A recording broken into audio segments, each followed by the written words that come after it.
Kamakailan lang ay binasag na ng aktor na si Ken Chan ang patungkol sa naging hiwalayan nila noon ni Rita Daniela, dahil marami pa din nagtatanong kung ano ba talaga ang totoong nangyari sa relasyon nila ni Rita, lalo na ang mga solid supporter ng Ken.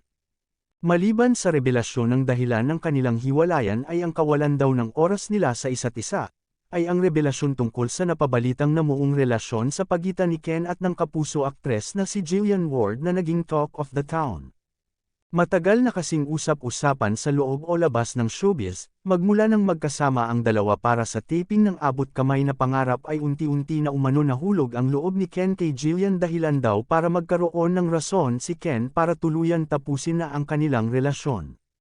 Kung may katotohanan man ang relasyon ngayon sa pagitan ni Ken at Jillian ay marami ang matutuwang solid fans at mga supporters ng kanilang tambalan ng Kenjel, dahil bagay na bagay daw ang mga ito para sa isa't isa.